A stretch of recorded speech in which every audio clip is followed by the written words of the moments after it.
अमन की पहचान पाकिस्तान सिफारती महाज पर बड़ी हलचल। दुनिया की नजरें एक बार फिर इस्लामाबाद पर लग गई। ईरान और अमेरिका के दरमियान मुज़ाकरात का दूसरा दौर कल से शुरू होगा।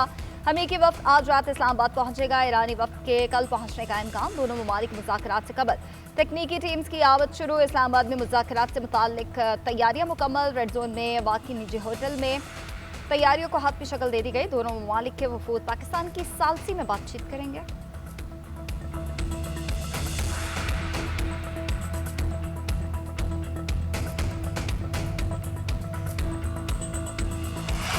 मुज़ाकरात के दूसरे दौर में शिरकत का फिलहाल कोई मंसूबा नहीं। ईरानी वफ्द अमेरिका से मुज़ाकरात के लिए इस्लामाबाद नहीं जाएगा। तर्जुमान ईरानी वज़ारत ख़ारजा की न्यूज़ कॉन्फ्रेंस इस्माइल बकाई का कहना है, अमेरिका पर एतमाद नहीं, मौजूदा हालात में बातचीत मुमकिन नहीं। पाकिस्तान को बता दिया दूसरे दौर में शिरकत नहीं कर रहे। बहरी नाकाबंदी जंगबंदी माहदे की खिलाफ वर्जी है। अमेरिका ने जारहाना इकदाम किया, जंगबंदी की खिलाफ वर्जियाँ की। मुस्बत किरदार अदा करने के बजाय इल्ज़ाम तराशी का खेल जारी रखे हुए है। अमेरिका से सच बोलने की तवक्को कभी भी नहीं की। इस्माइल बकाई ने मजीद कहा कि पाकिस्तान में पेश की गई 10 लुकाती तजवीज़ पर पहले ही मुज़ाकरात हो चुके हैं। अमेरिका ने बहरी नाकाबंदी आयद करके ईरानी जहाज़ पर हमला किया, शहरियों को निशाना बनाया और बुनियादी ढांचे को नुकसान पहुंचाया गया। अमेरिकी पॉलिसीज़ में कोई तब्दीली नहीं आई, जिसके नताइज भी बेहतर नहीं होंगे। अपने मुफादात को मद्देनजर रखते हुए मुज़ाकरात के हवाले से मुनासिब फैसला करेंगे।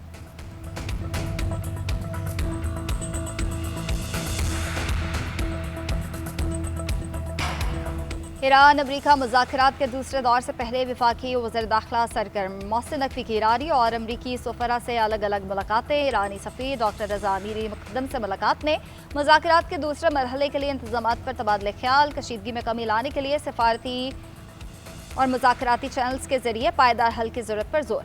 वज़ीर दाखिला ने कहा, इस्लामाबाद मुज़ाकरात के दूसरे मरहले के लिए तैयारियाँ मुकम्मल कर चुका है। गैर मुल्की वफूद के लिए सिक्योरिटी के फुल प्रूफ इंतजाम किए हैं। पाकिस्तान मुज़ाकरात के जरिए तनाज़े के हल का दाई है। ईरानी सफ़ीर ने कशीदगी कम करने के लिए पाकिस्तान के मुस्बत आमीरी किरदार को सराहा। अमरीकी सफ़ीर नेथली बेकर से मुलाकात में पाक अमरीका ताल्लुकात के फ़रोग़ और ख़ित्ते की ताज़ा तरीन सूरत हाल पर तफसीली बातचीत की गई। इस्लामाबाद मुज़ाकरात के दूसरे राउंड के लिए सिक्योरिटी इंतजाम पर बातचीत। मोहसिन नकवी ने कहा, मुज़ाकरात के दूसरे राउंड की कामयाबी के लिए दुआ गो है। अमरीकी सफ़ीर ने ख़ित्ते में कशीदगी कम करने के लिए पाकिस्तान के मुखलिसाना किरदार को सराहा।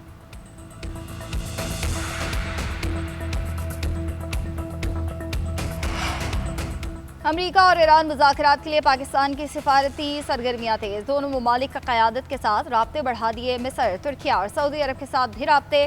पहली तरजीह जंगबंदी में तोसी और मुज़ाकरात जारी रखना है। पस पर्दा तमाम सालिस अमेरिका और ईरान से राब्ते में हैं। ईरान को दूसरे दौर में शामिल करने के लिए सालिसों की जानिब से तमाम कोशिशें भी जारी हैं। ईरान और अमेरिका के दरमियान 15 रोज़ा जंगबंदी का कल आखिरी दिन है। अमेरिकी सदर ने भी मुज़ाकरात के लिए वफ़द को भेजने की तस्दीक की थी। शेड्यूल के मुताबिक जेडी वेंस का क़यादत में अमेरिकी टीम की आमद आज मुतवक्किल है।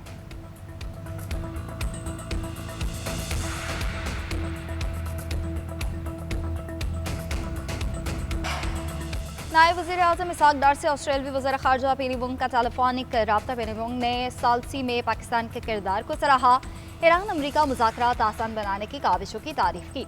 सिफारती रवाबित के फ़रोग़ के लिए पाकिस्तान के मुसलसल अज़्म की भी तारीफ़। नायब वज़ीर आज़म ने इस्लामाबाद मुज़ाकरात के पहले मरहले से मुतालिक आगाह किया। तामीरी रवाबित के फ़रोग़ के लिए पाकिस्तान के अज़्म का इजहार किया। दोनों रहनुमाओं ने तरक्की पज़ीर ममालिक पर पड़ने वाले असरात पर तशवीश का इजहार किया। तनाज़ात के पुरअमन हल की अहमियत पर जोर दिया। ईरानी बहरी जहाज़ पर अमरीकी फ़ौज का कब्जा। सेंटकॉम ने तोशका नामी माल बरदार जहाज़ पर हमले की वीडियो जारी कर दी। 900 फीट लंबा और एक तैयारा बरदार बहरी जहाज़ जितना वज़नी है। अमरीकी सदर डोनाल्ड ट्रंप का कहना है, अमरीकी बहरिया ने ईरानी जहाज़ को बड़ा नुकसान पहुंचाया। अब ये हमारी तहवील में है।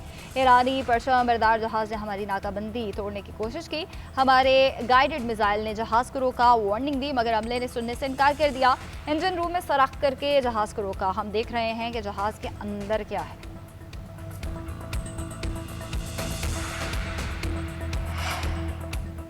ईरान की बहरी जहाज़ पर हमले का सख्त जवाब देने की धमकी। अमरीकी इक़दाम को बहरी कज़ाकी करार दे दिया। ईरानी फ़ौज का कहना है, जिस तिजारती जहाज़ पर हमला हुआ वो चीन से आ रहा था। जल्द अमरीकी मैरीटाइम को मुसल्लह डकैती का जवाब दिया जाएगा। अमरीकी इक़दाम गैर कानूनी, मुजरिमाना और आलमी क़वानीन के खिलाफ है। तर्जुमान ख़ातिमुल अंबिया हेडक्वार्टर्स कर्नल इब्राहिम जुल्फ़िकारी ने कहा, बहरी जहाज़ पर फायरिंग और उसे तहवील में लेना सीज़ फायर की खिलाफ वर्जी है। अमरीका ने समंदरी राहज़नी का इर्तिकाब किया है। मुसल्लह मेरीन्स को जहाज़ पर उतारा। रद्द अमल में फोर्सेस ने कुछ जहाज़ों पर ड्रोन हमला किया।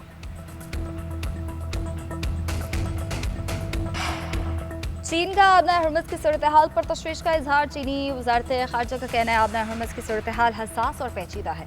जंग के खत्मे के लिए मुनासिब हालात पैदा करने की जरूरत है। ईरानी बहरी जहाज को ज़बरदस्ती रोकना और कब्जा करना काबिल तशवीश है। उम्मीद है अफ्रीकन जंगबंदी माहिदे की पासदारी के लिए जिम्मेदाराना अंदाज में काम करेंगे। मुज़ाकरात में चीन भी तामीरी किरदार अदा करेगा।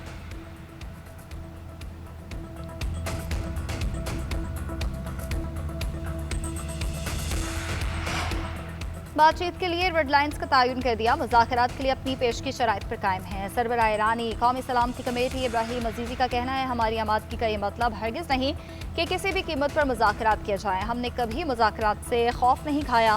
मुमकिन है आज या कल मज़ीद जायज़े के बाद हम उसे मुमकिन समझें। शर्त यह है कि अमरीकी मुज़ाकराती टीम और ईरान को मिलने वाले पैगामात मुस्बत हों। ईरान के तमाम इक़दाम कौमी मफाद और सलामती के उसूलों के तहत होते हैं। मुल्क के मफादात और सलामती के तहफ़्फ़ुज़ के लिए हर ज़रूरी कदम उठाएंगे। ईरान अमरीका मुज़ाकरात के कारोबारी सूरत हाल पर असरात। पाकिस्तान स्टॉक मार्केट में 4700 से ज़ायद पॉइंट्स की कमी। 4 नफ्सियाती हदें गिर गई। मार्केट 1,69,000 की सतह पर आ गई। कारोबार का आगाज 1,73,939 पॉइंट से हुआ था। आलमी स्टॉक मार्केट्स में भी गिरावट। जापान के निकाई इंडेक्स में 1.7, जनूबी कोरियन कॉस्पी में 1% कमी। हांगकांग के हैंगसेंग इंडेक्स में 0.9, चीन के शंघाई कंपोजिट में 0.4% गिरावट। अमरीकी डाउ जोन्स, S&P और नेस्डैक में कमी रिकॉर्ड। उधर खाम तेल की कीमतों में भी इजाफा। WTI की कीमत 6.7% बढ़ गई। $89.50 फ़ी बैरल में फ़रोख्त। ब्रेंट क्रूड 6% इजाफे से $95.89 फ़ी बैरल का हो गया। ईरान से यूरेनियम निकालने के लिए फौजी कार्रवाई अमेरिका के लिए डरावना ख्वाब साबित हो सकती है। अमेरिकी टीवी की खसूसी रिपोर्ट ने खबरदार कर दिया। रिपोर्ट के मुताबिक ईरान के यूरेनियम ज़खायर स्कूबातनेनिक की शक्ल के कंटेनर्स हैं, ज़ेर ज़मीन सुरंगों में हैं। जून 2025 के बाद से बैनुल-अक़वामी जौहरी मुआयना कार ईरान के अफसूदा यूरेनियम के ज़ख़ीरे की तस्दीक नहीं कर सके। फौजी ऑपरेशन के लिए हज़ारों अमरीकी फ़ौजियों की शमूलियत, भारी मशीनरी और रनवे बनाने की ज़रूरत होगी। अमरीकी फ़ौज के साबिक वाइस एडमिरल का कहना है ईरान में यूरेनियम निकालने के लिए फ़ौजी कार्रवाई इंतहाई ख़तरनाक और महंगी साबित होगी। नवाज शरीफ की ज़ेर सदारत मुस्लिम लीग नून के पार्लिमानी बोर्ड का इजलास। नायब वज़ीर आज़म इसहाक़ डार और वज़ीर आला पंजाब मरीम नवाज की भी शिरकत। गिलगित बल्तिस्तान इलेक्शन के हवाले से उम्मीदवारों की दरख्वास्तों का जायज़ा। इलेक्शन के हवाले से लाहे अमल पर तबादला ख्याल। बोर्ड में इंतखाबात के लिए उम्मीदवारों के नामों पर गौर।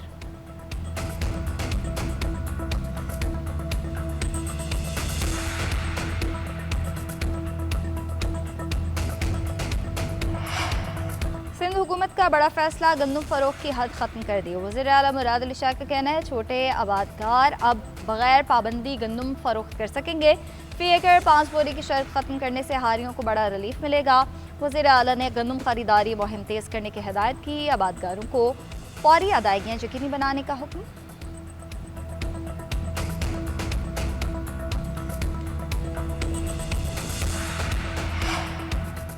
वज़ीर आला खैबर पख्तूनख्वा की ज़र सदारत शोबे तालीम में इस्लाहात से मुतालिक इजलास। शोबे तालीम में जारी इस्लाहात पर पेशरफ्त का जायज़ा। इंटर डिसिप्लिनरी रिसर्च सेंटर के लिए 50 करोड़ रुपए जारी करने की हिदायत। सोहेल आफरीदी ने कहा कि तालीम और सेहत के शोबों पर हमारी खुसूसी तवज्जो है। इक़दाम के मुस्बत नताइज सामने आ रहे हैं। शोबे तालीम को हमगैर तब्दीली से हमकिनार करना हतमी हदफ है। कोशिश है कोई बच्चा तालीम से महरूम न रहे।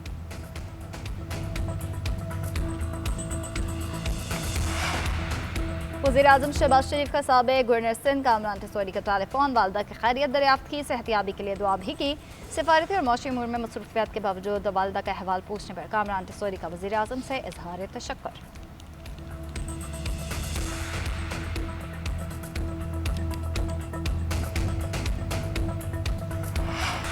कराची में बदतरीन लोड शेडिंग के खिलाफ जमात इस्लामी अदालत पहुंच गई। नेपरा हुकाम के खिलाफ तौहीन अदालत की दरख्वास्त दायर। अदालत के बाहर गुफ्तगू करते हुए अमीर जमात इस्लामी कराची में नाम जफर ने कहा कराची में इस वक्त गैर इंसानी, गैर अखलाकी और बदतरीन लोड शेडिंग जारी है। के इलेक्ट्रिक ने कराची को अंधेरों में धकेल दिया है। इस इदारे को 124 अरब की सब्सिडी मिल रही है, फिर भी बिजली पैदा नहीं कर रहा। खवातीन, बच्चे और तालिब इल्म सब परेशान हैं, लेकिन के इलेक्ट्रिक के कानों पर जू नहीं रेंगते।